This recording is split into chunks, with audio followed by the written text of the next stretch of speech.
জায়গা ঘটনা হয়েছে আমার 500 বিঘা সম্পত্তি রাজার রানী করে রাখবো তোমার কান্দাকান্দি করো না। তাহলে হাজিরানে মজলিস সবার সম্মতিক্রমে আজকের বিচার কার্য শুরু করা হলো। তোকে দে করিমের পাট খাত তোমরা বিনষ্ট করছো কি জন্য কও শুনি। আমি ছাগল একবার গেছি আর ওই পাড়ার দুল্লু আমাকে না পাট খেতে নিয়ে গেছে।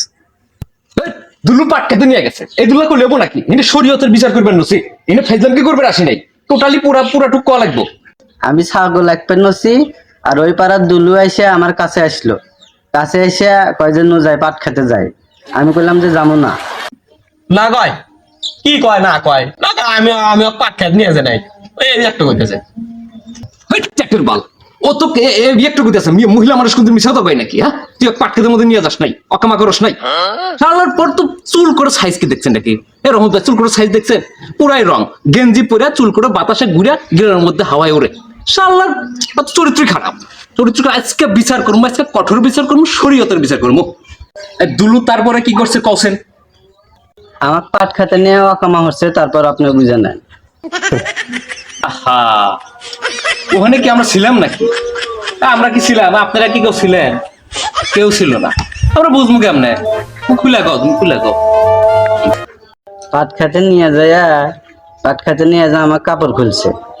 এখন তারপরে কি হয়েছে আপনি বুঝে নেন, আর বাদ ভাই আপনি দূরের থেকে শুনে নেন ও কি হচ্ছে। না কয় না কয় আমি কিছু হই নাই, আমি গেছিলাম আল্লাহ ফোনে বিড়ি খেয়ে, ঠিক আছে? আর ওর মতন ছেড়িয়াতে আমি পাট খেতে আমার যামু, আমার ইজ্জত আছে না? আমি কিছু করি নাই, আমি গেছি বিড়ি খেয়ে নেগে। তো সবার কথাই শুনলাম, হাজিরান মজলিস আমি এই সিদ্ধান্ত উপনীত হইলাম, কোন মেয়ে মানুষ তার ইজ্জত নিয়ে মিশা কথা কয় না। তো আমি এই সিদ্ধান্ত দিতেছি, দুলু আর ওই গেদির কালকা বাদ আসর পরে বিয়া। দুলু তুই কি রাজি? কি কয় কি এনে কি কয়? হ্যাঁ আমি গেছি বিড়ি খান নেগে আর আমাকে কইতেছে ওই ছেড়িয়াত বললাম বলো অকামন, ওর মতন ছেড়িয়াত আমি অকামন, ওর মতন ছেড়ি কাম বিয়ে পাম না, ওর মতন ছাগল আলা ছেড়ি বলে আমি বলে বিয়ে হন, এটা কোন কথা হইলো? হ্যাঁ কোন তো আপনারা সবাই কোন তো গেছি বিড়ি খান নেগে। চারটের পাল তুমি বিয়ে হরা দেবে না, তুমি অকাম আছো দাইছো, তুমি বিয়ে হরা দেবে না। এই বাস নিয়ে আয় পিঠটা এর মাথার আট ভেঙে গেল। হ্যাঁ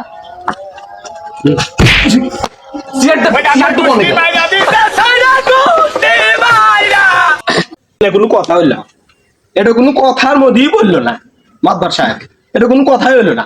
আমি ওই ছাগল আল্লাহ সেরি কাম বিয়ন ছাগল আহে ওই সেরি গুলো আমি বলে বিয়ন, এটা কোনো কথা হইলো মাতবার সাহেব?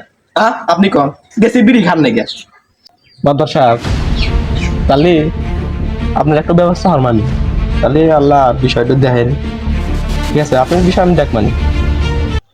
শোন মানিক তো হাজিরান মজলিস সবকিছুই তো আপনারা শুনলেন, এই সিদ্ধান্ত উপনীত হইলাম যেহেতু ছেলে কইতেছে বিয়ে শাদী করবো না, বিয়ে শাদী করে নাই কোনোদিন এখন পর্যন্ত, অবিবাহিত ছেলে, তার একটা ভবিষ্যৎ আছে। ছেলে যেহেতু ছাগল টাগল খায়, আমারও বউ মরে গেছে গেল বছর, আমার আইনজাবারে যার কেউ নাই, আমি আপনাদের সিদ্ধান্ত যদি দেন, আপনাদের মতামত যদি দেন, তাহলে আমি নিয়ে যাই গিয়ে নিয়ে আমি বিয়ে শাদী করে আমার একটা ব্যবস্থা হবে না। আপনারা কি করেন? হ্যাঁ আচ্ছা আচ্ছা আচ্ছা ঠিক আছে, তাহলে আমি নিয়ে যাই গিয়া। তাহলে তাহলে নেওয়া যায় গিয়া। ঘটনা হয়েছে আমার 500 বিঘা সম্পত্তি রাজার রানী করে রাখবো তোমার কান্দাকান্দি করো না।